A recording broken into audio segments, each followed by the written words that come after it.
All right, let's do this. What's up, everyone? My name's AJ Rice Crypto. It's Friday, July 19th. AJ, you were not here Wednesday and Thursday. Why was that? Well, I was in court for moral support on behalf of Ben Armstrong versus the people. Not going to say too much about it other than, it didn't go bad. That's for sure. If anyone says it went good for the other side, they lied, just like they did under oath. And I'll leave it there. I'll leave it right there. I'm sure Ben will tell you all about it later. But hey, I'm not really. I stay out of the drama, but I, fully support Ben in this this squabble, this debacle, this fight, you might call it. And I got his back, 100%. I always have, always will. Unlike other people, I won't forget where I came from, and I do owe my career in crypto to Ben. I'll be the first one in line to tell you that. I was his writer for over 2 years. We did a lot of really good videos together. We did a lot of really good work together, and I kind of evolved into my own monster. And I'm doing very well for myself, and I can do that while still giving props and support to the person who helped create my career. And if you just gonna pretend that the guy didn't do that for you, okay, you know what I mean? Like, way to hold it down and stand. Good job, great job, everyone. Man, I do appreciate everybody in the chat: Karen Harris, Mr. Mojo, Crypto Crusher, JC, Brandon Ditto, SWFL, Alex Nimbo. I haven't looked at property yet. Carter Pennington, Dwan Hallis, Alan Herta, Skittles McFly. Everybody, good to see you. Good to see you all. Make sure you smash the likes if you haven't already. Already about a little bit over 50 people in the house. Glad you're here. Appreciate you all. Got a lot to talk about today. I've definitely saved it up over the past little bit. Where to even start, man? I'm really not sure where to start, to be totally honest with you. But I think I'm going to have to start here. I am going to have to start right here. Shout out to my boy, Platinum Mike Perry. Shout out to Market Cypher. I appreciate you. And tomorrow, he's taking the fight of his life. Mike Perry versus Jake Paul in Tampa. There is a part of me that wants to, at the end of this show, say get rich or get wrecked, shut this laptop, and get in my Cadillac and drive to Tampa. There is a part of me that wants to do that. It's like a 6.5, 7 hour drive. If I wasn't going to Bitcoin Nashville, I would 100% be at this fight. 100%. But it's just a lot. I do want to get content out over the weekend, and kind of have some content saved up for Bitcoin Nashville.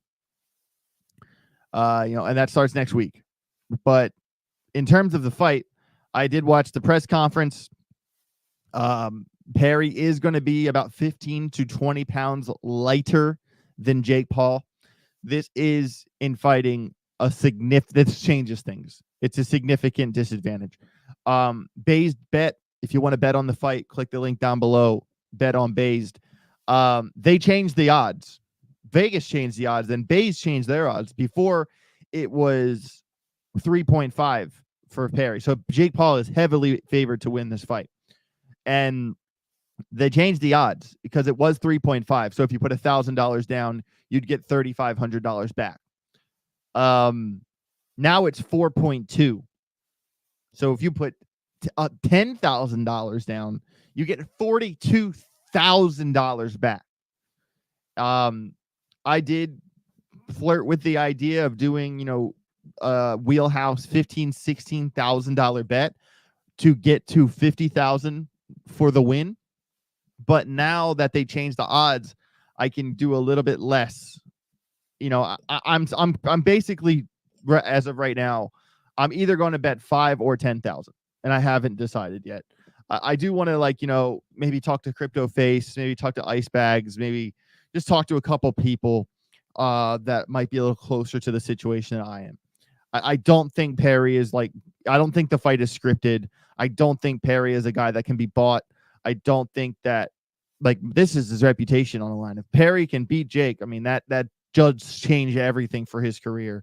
And he's already has done a very good job you know, just rising through the ranks with his reputation and bare knuckle. And there was some talk like, hey, if you beat me here, I'll fight you bare knuckle, or if you beat me here, I'll fight you MMA. Like there is a chance we might see them fight each other again in a different discipline outside of boxing, whether it be bare knuckle boxing or mixed martial arts. I would love to see a proper MMA fight between Mike and Jake. That would be absolutely crazy.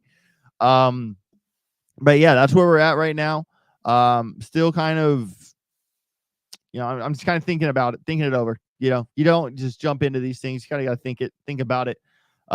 It's not the money I'm really worried about. It's the weight disadvantage. And there is a point like, dude, like, am I just setting it on fire because the dude's heavier, like by 20 pounds? Like that's like a 10% difference, guys. Like if the fight's at 200 pounds and a guy is 20 pounds heavy, that's 10%. That's not good. That's not good.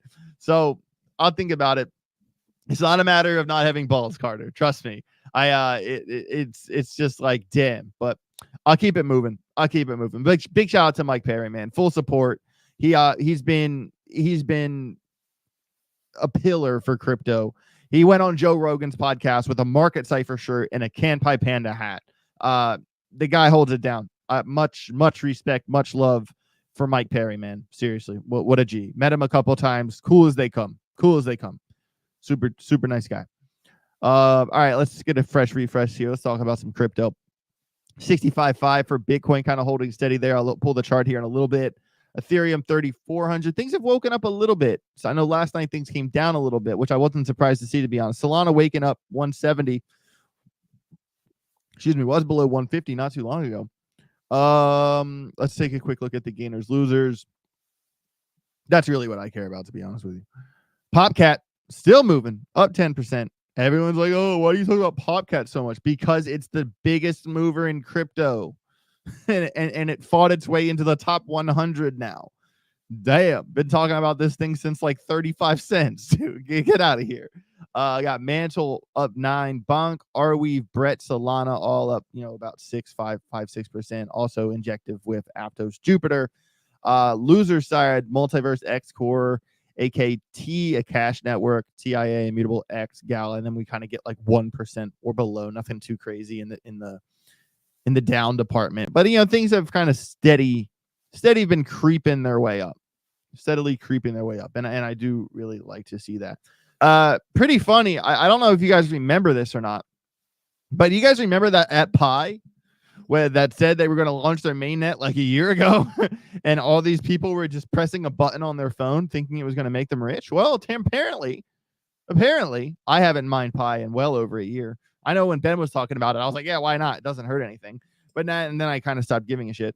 And then, so now the mainnet launch delayed again and the new KYC deadline's updated. So grace period for KYC, July 1st, you got to do 30 mining sessions. Pi today saw 4.5 million participants with over 1.4 million completing all the steps. That's actually a lot of people. That's a lot of accounts. Yeah, I'm not saying, there could be some people with 20 accounts. You can't really, you know what I mean? But that is very interesting. Yeah, so what are we talking here? So the KYC process within 70, we have to complete it within 75 days and fulfill the mainnet fulfill the mainnet list by December 30th this year. So that's the KYC deadline. So that's not the mainnet launch, that's the KYC deadline. All right. And now, so obviously we're talking 2025 for this thing to ever launch.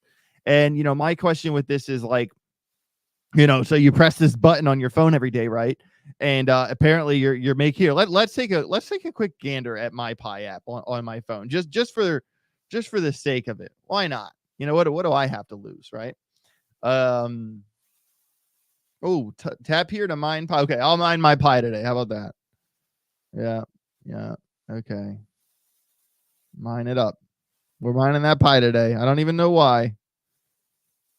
Oh, now there's ads popping up. That's new. That's new that there's ads. Okay. Oh. Okay, they sold out, everybody. They sold out.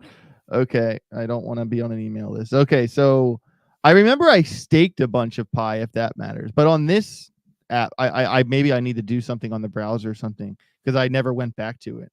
But I have on this one, I have 66.4 Pi. All right, and apparently that's supposed to like make you money or something.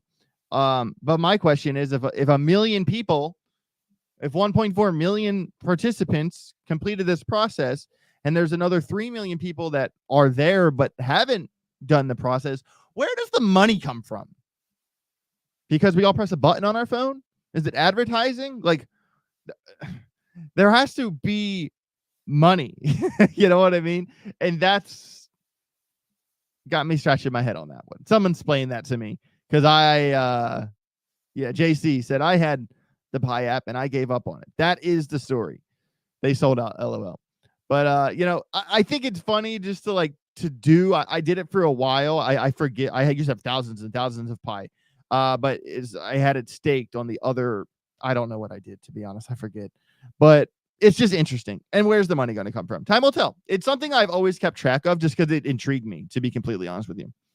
Another thing that intrigues me, believe it or not, despite the sanctions, Tornado Cash deposits soar to 1.9 billion with a B.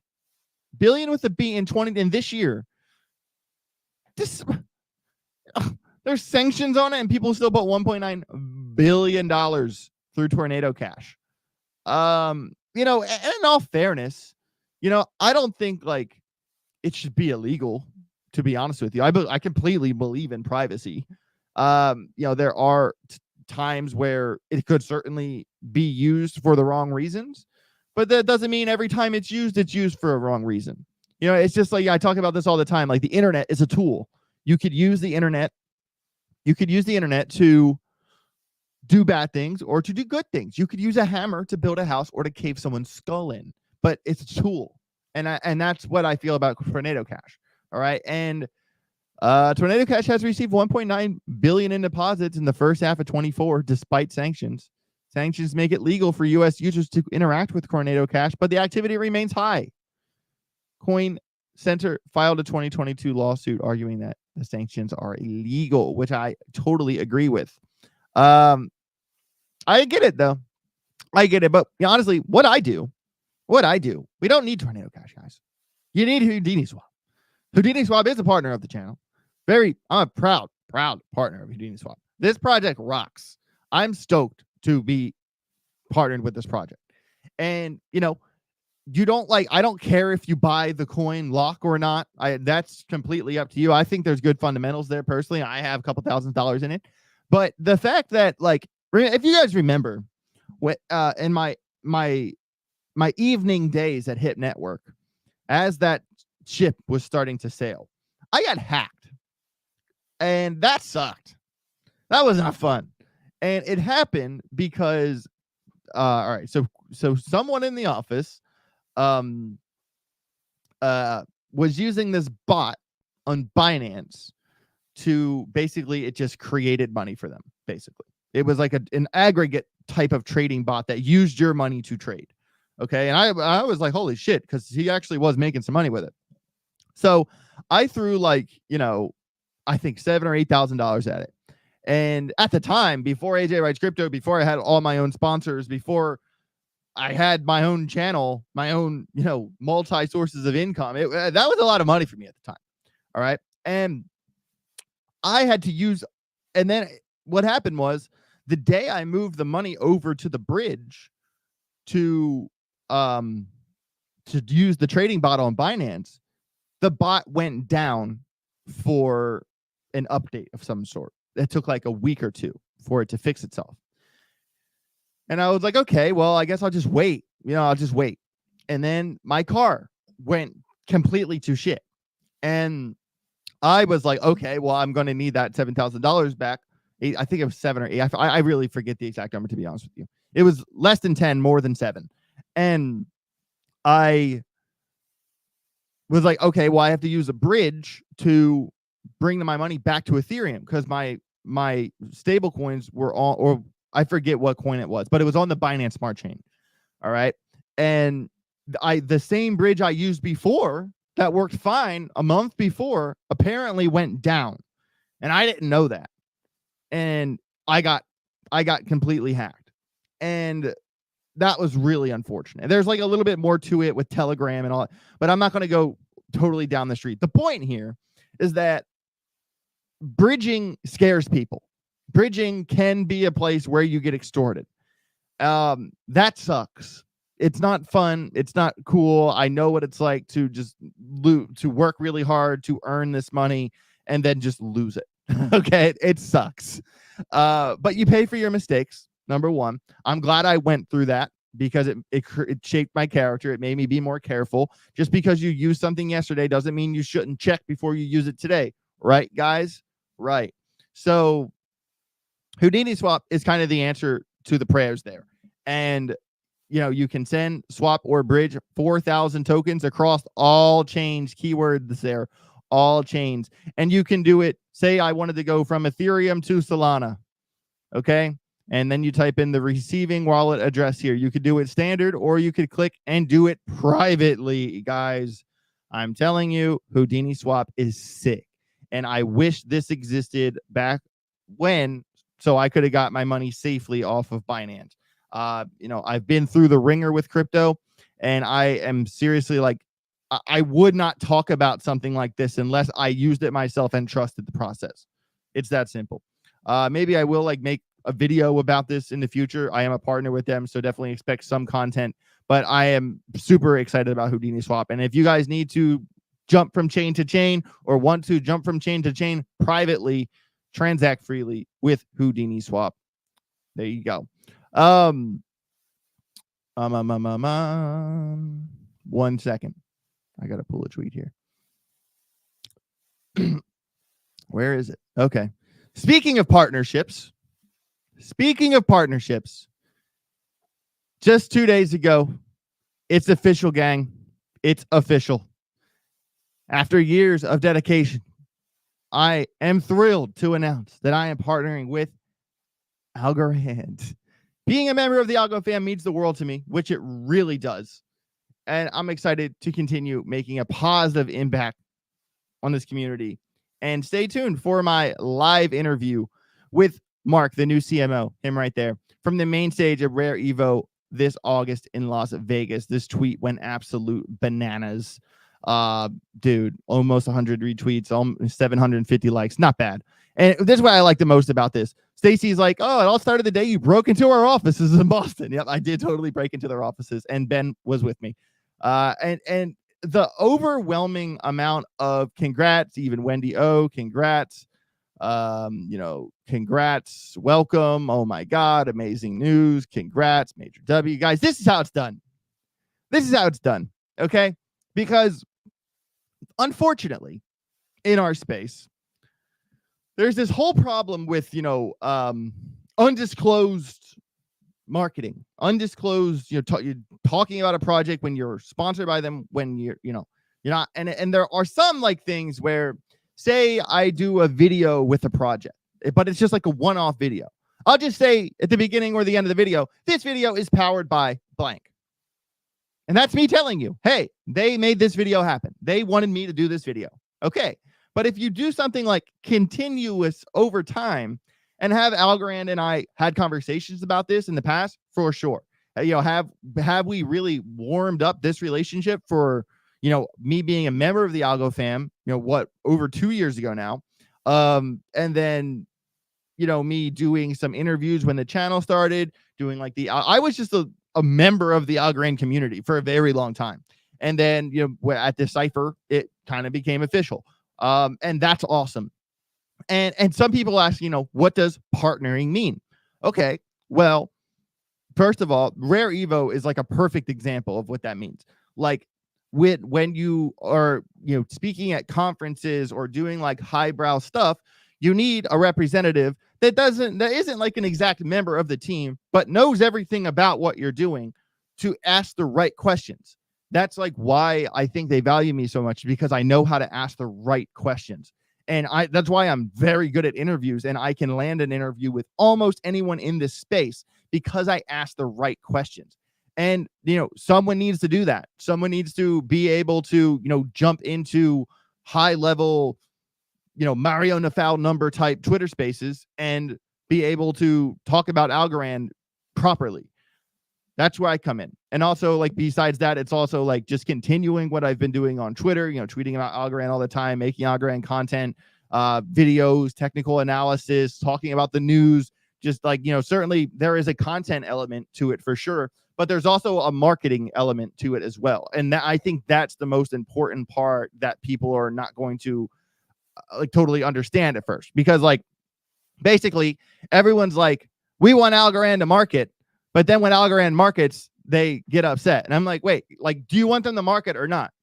And that's kind of where I stand. So to be completely honest with you, they have rebranded their whole website with Mark coming in. Guys, Mark, if you know what Android is, ever heard of an Android before?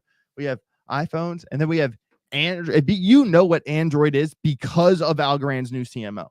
He was the guy at Android that made that term globally, worldwide known.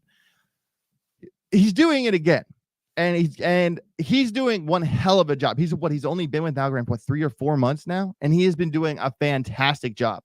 And like, certainly, guys, like, I have some ideas. They've been like kind of doing all these commercial things. They've been really doing. In the past 5 months, it's been obvious that Algorand is making an extreme push marketing, and rightfully so. Because if you understand that when it comes down to it, like pound for pound, we're talking really good tech, like for real. Once their market cap catches up with the tech, like, you're all going to be like, oh, that's why he talked about it for so many years, and I understand that kind of thing. And to be honest with you, I could not be more excited to be a partner with Algorand. And it means the world to me that, they see the talent in me. They see it in me. And that means the world to me. And I've seen it in them for a long time. And it makes complete sense. And hey, there you go. We did it. That's a big win for this channel. That's a big win for the Grogger community. And that's a big win for the Algo fam. So, I just kind of want to explain that things. And it will continue to evolve over time. I'm sure there will be a lot of like, a lot of time, there will be conferences, there will be interviews, there will be steps down the road. And I am involved in like marketing conversations with them as well. Well, where people are going to go, okay, AJ, I get it. I understand. And there is a content aspect to it for sure, but that's not the whole thing. And that is important because like I'm more than an Algorand KOL. That's why I'm an Algorand partner. I'm not an Algorand KOL. I'm an Algorand partner. Big difference. Okay. And if you're wondering, everybody, a KOL is a knowledge opinion leader. All right. Or an influencer. Okay. That's like that's what a KOL is. And I actually kind of don't like even a couple weeks ago with Polkadot, there was like this whole pushback thing with Polkadot using KOLs. Well, I'm just like, well, as long as you disclose it, who gives a shit? You know what I mean? Like, as long as you say, hey, everybody, we're doing this thing, that, that's all that matters. Like, so you're not going to use the people in the space that have the most followers to talk about your project.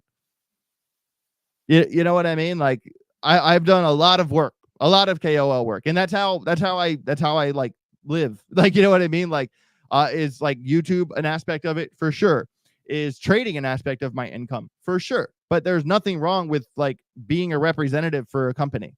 Like as long as you ethically do this thing, I'm fine with it. If you are shilling something undisclosed and you're not telling anybody, that's one thing.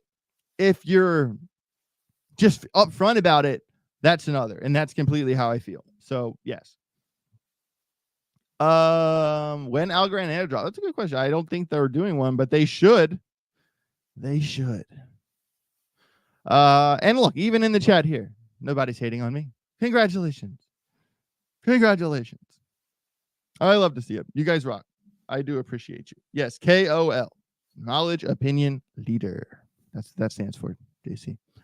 All right, so going to continue from there, and obviously, guys, big big old shout out to John Allen Woods, to Mark Van Leberger, and to Stacy from Algorand, Stacy Warden. What a rock solid group of people. And really, guys, Algorand spoke to me from the beginning because of the people, the Algo fam. Like that, I've never been. That's when I first got my wheel spinning in crypto. And this is what people forget. AJ Writes Crypto has only been AJ Writes Crypto for less than 2 years. Less than 2 years. This has been my nickname. All right. And that would not have happened without the Algorand family. I would not be here. I attribute a lot of my success and my rise to BitBoy. 100%. 100%. But the second group of people I attribute my success to is the Algo fam, because I did that first video I ever did on BitBoy Crypto talking about a portfolio, and I bought $5,000 at Algorand at 30 cents, and it went to 42 the next week, and everyone lost their minds because a bunch of people followed me. And that was completely from a TA perspective. From, I think it was like a breakout of or an oversold bound. It was something a simple TA concept that I was like, hey, that chart looks fire. It's going to rip. And it did. And I got into the tech side of Algorand and learned about the community and learned about what they were doing backwards. I got into it from TA and then got into the rest of it once everyone kind of opened the door, like, hey, come on in. Let's talk about this thing. And I've never just been welcomed by such a large group of people in such a manner before. And that is certainly what has attracted me to Algorand. And that is certainly like why I have taken the role that I have there. So I'm just grateful. I'm really grateful. Extremely grateful. And I will leave it there. Much love to the Algo fam. Big thank you to John Allen Woods. He was certainly instrumental in making this happen. JT, Stacy, Mark, you guys rock. Thank you so much. And hey, let's take this thing to the moon. Let's get it. All right. Bitcoin Nashville, guys, get your tickets. Get your tickets for Bitcoin Nashville. The Donald is speaking at Bitcoin Nashville.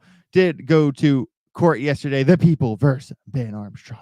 What a day. I didn't really say much, but much love to J Chains and BitBoy. Make sure you give them a follow if you haven't already. And then right here, just yesterday, Trump said, I will ensure the future of crypto and the future of Bitcoin will be made in the USA and not driven overseas. Donald Trump said that just yesterday, everybody.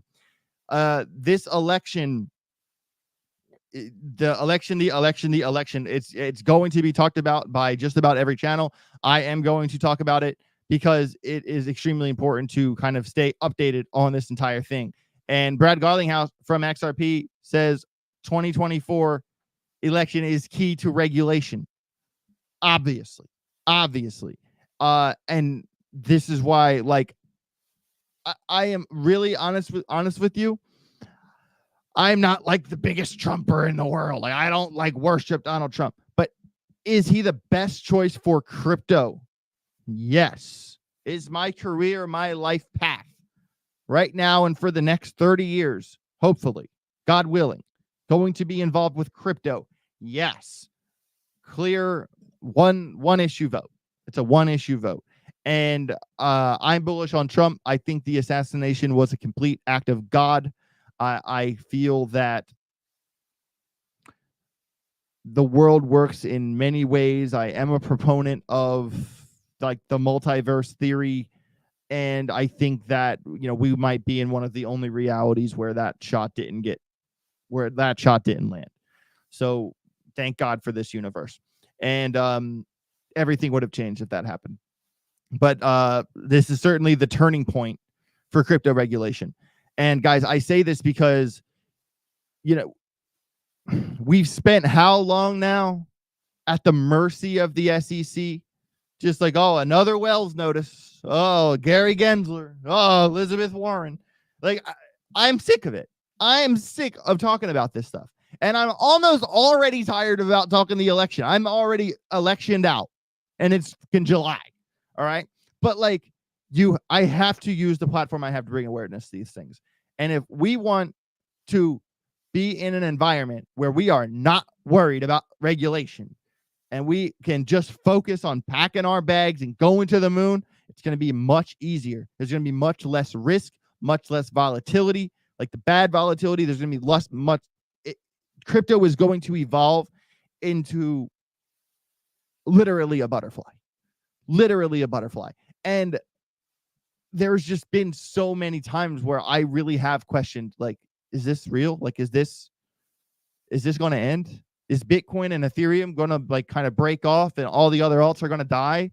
Like, I've had those thoughts, and it's just like, I don't want to see that happen to this community. I don't want to see that happen to this industry, and I'll fight for it. I will. So I'm going to talk about it. So I'll leave it there. Trump 2024. It's as simple as that. Got a couple other stories. I do want to hit the charts here in a minute, but also before I hit the charts, know that today is Friday, and at 1:30 every Friday we do the members only live stream. I am doing a members only live stream today, and it's a big one because we've had some killer trades in the Telegram group. Did not post yesterday in the group, but the past couple of days before that, we've had some banger trades. And to be fair, I don't post every single day. If I take a day off, I take a day off. But at least 5-6 days a week, I'm posting in the group, and that's what matters.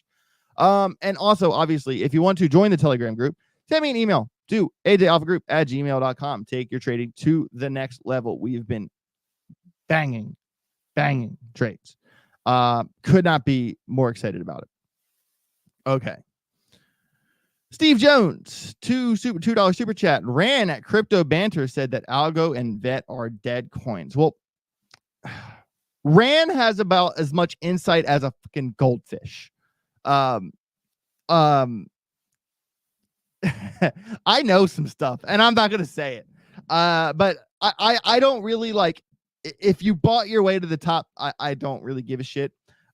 It's not like the dude is like at crypto conferences, like hanging out with everybody. It's not like he's, he has a platform. I'll give it to him, but that guy talks a lot of shit. And I don't care about Rand. Like zero. All right. I literally ratioed him on his own post about BitBoy's fight. Okay. Facts. So Rand can take a lap. Rand can take an absolute lap. Did have this story here about, and obviously members only live stream 1:30 today, blah blah blah. Zeta Chain, I'm not going to read this whole story, but Cassie, actually the Duchess of DeFi, put Zeta Chain on my Super Bowl Sunday. I remember the day we were watching the game at Ben's house, their house, Super Bowl Sunday. She said, have you ever heard of Zeta Chain? And we kind of went down the Zeta Chain rabbit hole for a minute, and I didn't listen, and it ripped, and I should have listened. And now when I see stories on it, I say, hey, that's pretty cool. But basically they are like completely leaning on interoperability. That is their whole push, is to be able, like, the multi-chain of all multi-chains. So here, I will copy paste this article into the chat. Not going to read the whole thing, but wanted you guys to be aware of it. Ripple CEO talks IPO plans. Here we go with the Ripple IPO again, and competition strategy against Swift. And guys, this does kind of really remember the whole ISO 200-2 narrative. I think that narrative was unfortunately a nothing burger. Because at the time, actually, Ripple and XRP were the only two projects actually involved in it. Everything else was, quote, compliant. And I don't even know how. It's like a messaging protocol. So a lot of it was kind of BS. It was kind of like a story that got written that other people copied, that the crypto zeitgeist created. The crypto zeitgeist created ISO 222. And now, because look, if it was real, Ripple wouldn't have a competition strategy against Swift. Because Swift, they create the messaging protocols. So there's that. Also, the Ripple IPO is currently not on the table. Garlinghouse was forthright about Ripple's decision to hold off on the IPO amidst a challenging regulatory environment. Keywords here, guys. Regulatory environment. Remember, what did Brad Garlinghouse say in the other story? at the 2024 election is key to crypto regulation, says Brad Garlinghouse. And they're saying right now, we are going to hold off on the IPO amidst a challenging regulatory environment. We have publicly said that we don't have any imminent plans to try to go public. And I mean, why would you? In the current SEC, I'm not very popular inside the walls of the SEC. All right. And so I bet a Trump White House equals XRP IPO. I bet buying XRP, if the day you figure out Trump wins, I don't think it's a bad idea to buy XRP that day. XRP has had a notable run up, and I'm more than happy to talk about that in the charts. But wanted you guys to be aware of, it is, he's always viewed an IPO as a step in the journey, not at the end of the journey. What we have done is actually, instead of this, is actually news and that we haven't shared publicly. We have done a series of tender offers where we've been buying shares back from investors and employees, the Ripple CEO added. And now we're in the middle of another tender offer. And after we finish this, we will have repurchased $4 billion of stock from our shareholders. That is pretty awesome that they're doing that. And why wouldn't they, right? Because they know that their shares are going to go up. All right. So why would XRP why would Ripple, excuse me, I got to speak properly. It's not XRP, it's Ripple. Why would Ripple buy their own shares back? Because they know it's going to go up. Because they want the gains. Okay? It's very simple. Okay. So Garlinghouse also commented on the company's competitive stance against SWIFT, the global standard for financial messaging and cross-border payments. He criticized the outdated nature of the current wire transfer systems, noting the SWIFT network. I imagine everyone here at some point in your lives have done a SWIFT transfer, a SWIFT-enabled transaction you call a wire transfer. The expression wire transfers, the etymology of that is the telegram wire, right? It's not technology that has moved to the internet. It does kind of continue on. Do we compete with Swift? Yes, there are a lot of payment networks out there. And when I think about at the core what Ripple's trying to do, we're trying to let value move the way information does today, and that's 100% the point of crypto, in my opinion. And he's 100% right. But like, if ISO was like a real thing and ISO was happening the way everyone thought it was going to happen, he wouldn't come out and say, oh, we're like going against Swift. You know what I mean? Like, because Swift was supposed to be the ones pushing ISO through, which kind of shows that it was created by the crypto zeitgeist. So there you go. When will the XRP lawsuit end? Final question. Let's see what he said here. I always kind of looked at it as a currency. We're engaged in a 3.5-year legal battle that culminated last summer. We won on the kind of core issue that XRP is not in itself a security, but the legal bill for that win was massive. It was about 150 million of legal bills along the way. Holy shit, 150 million in legal bills.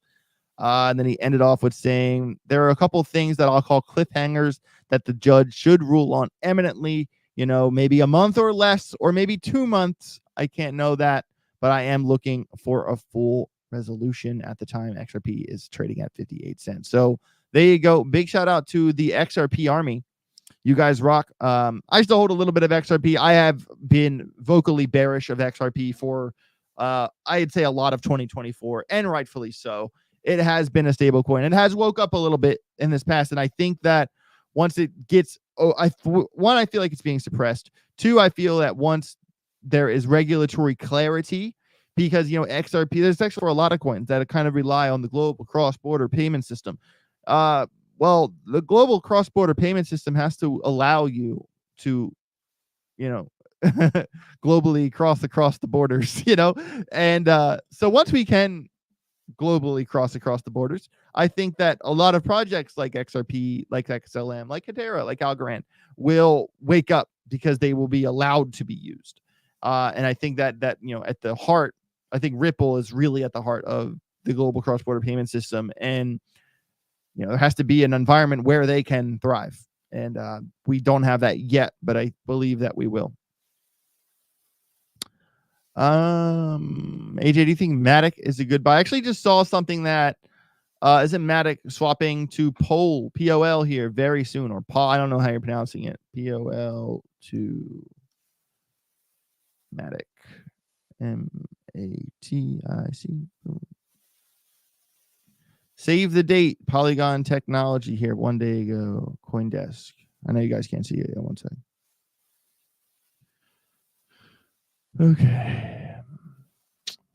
Okay. Polygon sets date. September date for migration to POL from Matic. The migration comes as a part of Polygon's planned revamp laid out last year in its 2.0 roadmap. The change was initially proposed in July 23 to its community and would make POL the main token for all Polygon networks. The switch will consist of a technical upgrade that enables POL to be the native gas and staking token for Polygon's main proof of stake chain.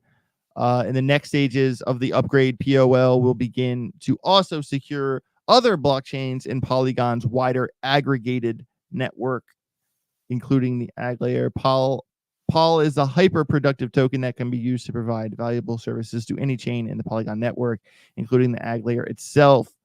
Yeah, so there you go. Pretty cool stuff. It's a 1-to-1. I did read that somewhere else. It is 1-to-1, like Oleg said in the chat there. And there you go. And I kind of said this before about Singularity Net and the Super Alliance, ASI with FET and all that. And what happened? What happened? They fell. The coins fell as we got kind of close to that. And it's because it's kind of like an unknown thing. So I don't know if the same thing's going to happen to Polygon because there's no other projects involved and it is a 1-to-1 swap. But people don't like what they don't know. And it could affect the price somewhat. I don't hold much Polygon, to be honest. Ricky Burris, $5 super chat. Thank you, Ricky. Appreciate you. How does the government track when you sell or swap on a cold wallet like Tangem? Well,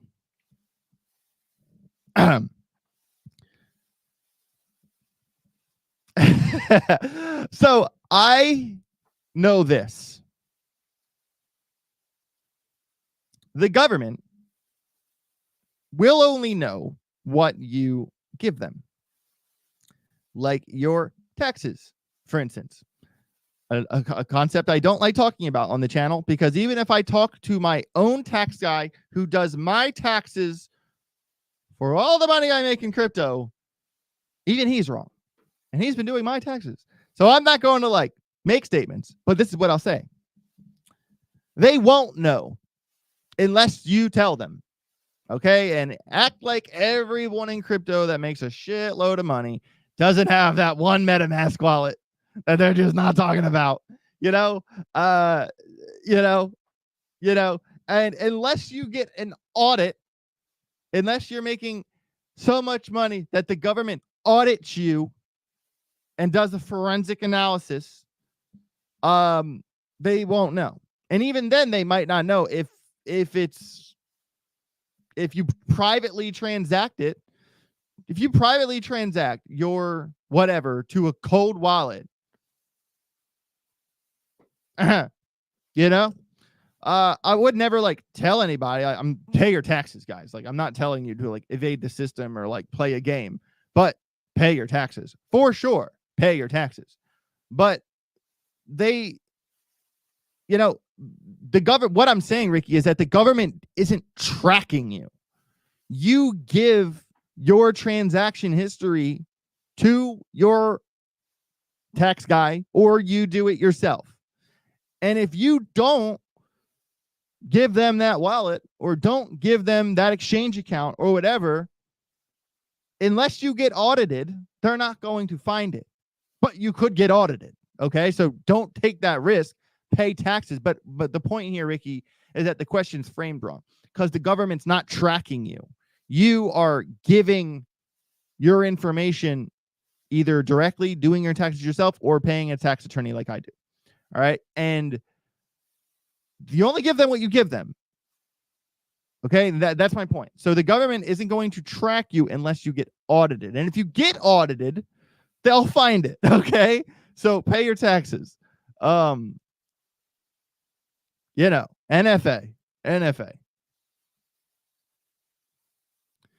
Steve Jones says, just a little word because those are my two biggest bags. And he does have a big influence. That reaction from AJ. Dude, Rand doesn't know shit, bro. Rand doesn't know. Dude, no. Like, no. Okay. I'm not going to forensically go back and read all of his tweets, but Rand has said some shit along the way that has instantly made him lose all credibility with me. Like, he is just like, he's kind of like a cringe, to be honest, man. I don't, I know he's like kind of cool with Mario, and I'm cool with Mario, and I work with Mario. So like, that's fine, but like, I don't have to like the guy. Like, you know what I mean? Like, and he's just a bird. He just tweets in the nest all day. He's just a bird. And that's how I feel about Rand. Okay. Clip it, put it on the internet, show him. I don't care. Because Mario actually called him out at Karate Combat, the one that J Chains fought out. And Mario called out Rand, and Rand, he doesn't want the smoke. He doesn't want the smoke. I think Mario would body Rand, to be honest with you. Okay. Where was I? Oh yeah, finally. I got one more story. The Winklevoss. Winklevoss twins donate $1 million in Bitcoin. And guys, not to Donald Trump, but to John Deaton, who is trying to unseat Elizabeth Warren as the senator in Massachusetts. Hell yeah. I am so sick of Elizabeth Warren. I literally saw this compilation video yesterday that made me laugh so hard. She said it was like her saying like, I got a scholarship into college. Woohoo! And then the next clip was like her somewhere else in a different outfit. I got a scholarship into college. Woohoo! And it was her doing the same thing like 30 times. It was so hard to watch. I cannot with Elizabeth Warren. Man, she is just such a nightmare. She's like that one substitute teacher that is like sending you to the principal's office. You feel me? Anyway, the Winklevoss twins from, if you ever seen the movie, The Social Network, they're in it. And then after that movie, they bought Bitcoin before you and made a lot of money. All right. And they donated $1 million of it to help John Deaton in Bitcoin, to help John Deaton take out Elizabeth Warren. Tyler Winklevoss, I always say Winklevoss. It's Winklevoss. I know, but I say Winklevoss. Each brother donated $500,000 in Bitcoin. Tyler criticized Warren, calling her crypto's public enemy number one. He claimed Warren is the main force behind Biden administration's tough stance on cryptocurrencies. No shit. This highlights the tension between the Warren and crypto community, which views her as a significant opponent. Cameron praised John Deaton, calling him a pro-Bitcoin, pro-crypto, and the twins' endorsement is a part of a broader effort by the crypto community to support candidates who favor digital assets and oppose strict regulations. Ripple Labs also contributed $1 million to a new super political action committee, also known as a PAC, supporting Deaton's campaign. And guys, that is a pretty good support here. From that, elections cost money, very, very expensive. And if you live in Massachusetts,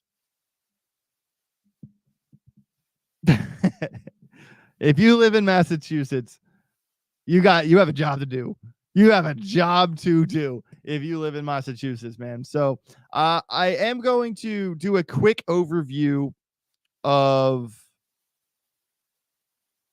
I'm going to do Bitcoin and XRP quickly, on this show, so I can blitz over Bitcoin quickly in the members only live stream, which is at 1:30. So 2 hours from right now, everybody. If you're not a member of the channel, please become a member of the channel. You see everybody in the chat that has a star next to their name. That's because they are going to be here at 1:30 for the members only live stream. The members only live stream is aimed directly at the Telegram group, where I post just about every day my personal trades setups that I am personally trading every day. This is a killer group. We've been making a lot of progress, been making people a lot of money, winning trades consistently. And my strategy is explained in more detail during the members only live stream, where we go over the charts talked about in the Telegram group and give some more charts out as well.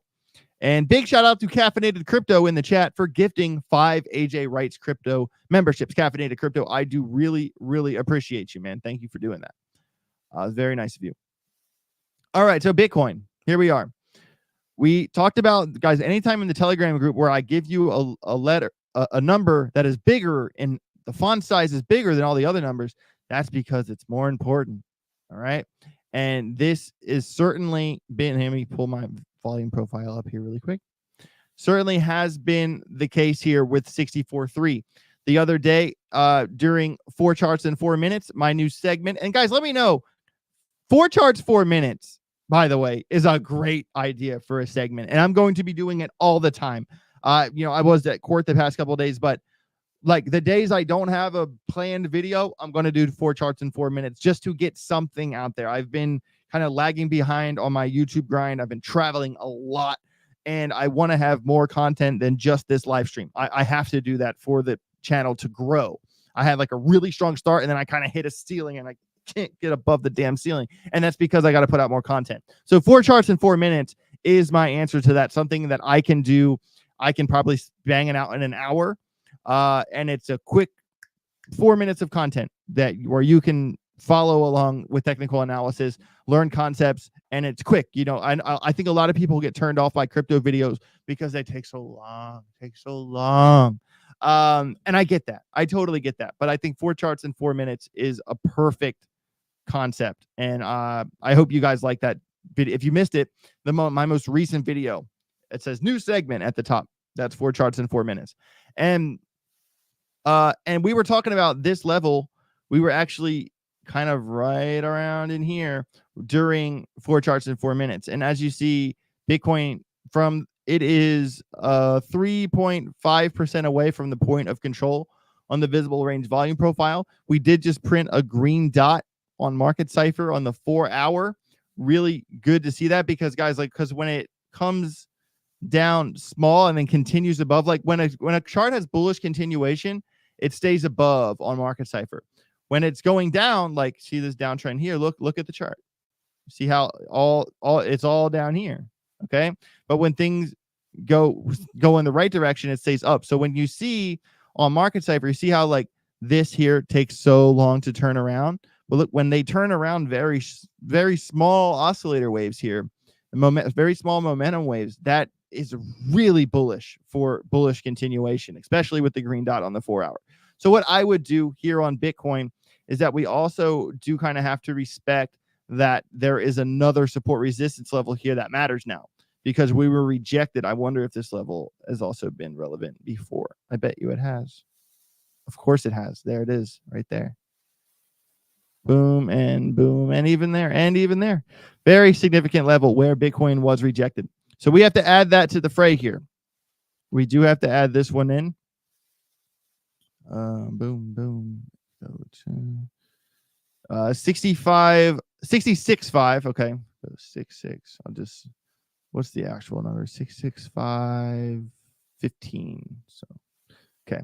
So there you go. There's a new level for Bitcoin. So basically, if you're trading Bitcoin, I personally like to monitor Bitcoin and use it to make the correct decisions. But so in the event we break 66.5, you go long. In the event we lose 64.350, which is a very big level considering how many touches it had, back here and even further back here, you would go short, and then you can use the next level as a rough target. All right. So And I do like how it is kind of set up above the EMA. I mean, obviously there could be some short-term bleeding, and it could like do one of these where, oh, it put in a lower low. What are we going to boom? That happens all the time. So and that's really why I like to operate within ranges with crypto, because the truth is, guys, you cannot follow crypto all day long. You cannot sit in front of a chart like I do all day long. All right. And the thing is when you work within ranges, I don't need to know what Bitcoin is doing when it's going between here and between here and between here.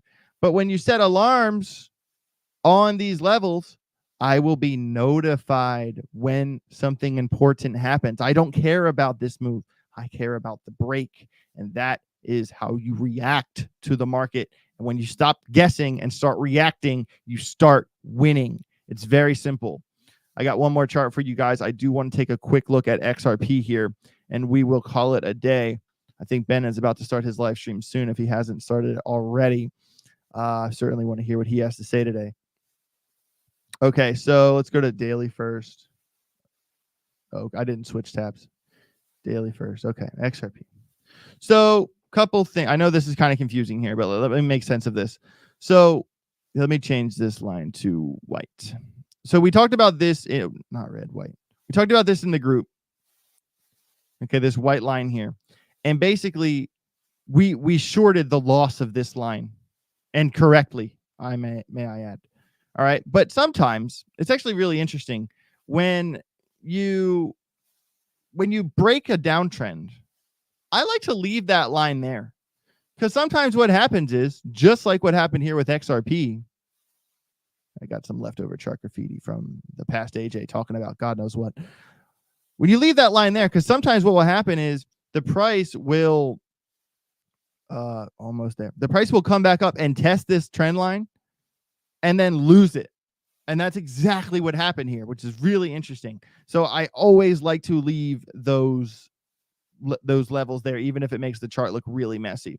So kind of coming into like the 4 hour here, XRP did bullishly retest off the 50 EMA, at least for now, but it is actually very close to a support resistance level, which is right here at 56.7. It's currently at 56.1. If XRP gets above 56.7, because look at where the price is right now, guys. We are in the middle of a what? Of a low volume node on the daily chart. This is not a static environment. We are either going to come up here and try to retest this previous local high, or at least get to 62 again, or we will kind of break down and end up back here around 51, 52 cents, which is why I would have an alarm set on the 56.7 level. And if we break from that level to the visible range volume profile, we're talking about a 9.6% move to 62 cents. So make sure you keep a close eye on that level and set an alarm on XRP at 56.8. There you go. Amazing. I'm going to go deep down the TA rabbit hole at 1:30 for the members only live stream. And guys, I'm telling you, if you are not in the Telegram group and you watch this show and you've been thinking about it, or you're brand new to crypto and you want to start learning how to trade, you want to start learning how to make really good money trading crypto, consider joining the group. We are putting a lot of work into it. I'm very proud of myself for the progress I've made in this group. And I'm very proud of the traders who are in this group, because they have been putting in hella work and have been really making progress. It's just this past week, I had someone join 2 weeks ago, and we've gone back and forth a couple times, and they were like, I'm starting to understand this, and have slowly won more and more and more trades just in the past 2 weeks. And the thing here is that, are these trades for hundreds of thousands of dollars? No, they're not. But this person has never consistently won 4 or 5 trades in a row before. And this gives that person confidence. The most important thing here is to gain confidence in your abilities. I always just think about this racing dirt bikes, right? You're sitting on a starting gate with 40 other dirt bikes on the line, and you look down to yourself and you think, damn, there's Cooper Webb, or damn, there's Justin Barsha. Like, dude, I'm not going to win this race. These guys are going to smoke me. I'm going to get beat. When that gate, you're beat before the gate drops. You are not going to win that race, because you told yourself in your head, I'm not going to win this race. But if you get on that gate and stick your chest out and say, you know what? Yeah, Cooper Webb's over there and Justin Barsha's over there. But when this gate drops, they're going to have to fight me for it. We're doing this. Let's go. That's the attitude you need to have with trading. If you think to yourself, oh, well, 96% of traders lose, and like, if that's your attitude, you're not going to win. You have to think like a winner. And that, for a lot of people, that requires a complete revitalization, a rewiring of you and your relationship with yourself and your relationship with money. And that has been something I've been very good at helping people get over. And one day at a time, you're not going to binge study crypto and unlock the secrets to it in one day. The problem is that people are lazy, instant gratification minded people. I literally had my friend message me, oh, look, I'm a professional photographer now, because they took up one picture. I'm like, you're not a professional photographer. You took one picture, and it's kind of shitty. Like, why would you want to call yourself a professional in one day? Don't you want to put in the time? Don't you want to learn the skills? Don't you want to work hard and see the results? That's what I'm going to do. And I'm either going to get rich or get wrecked. I'll see you at 1:30. Peace out, guys.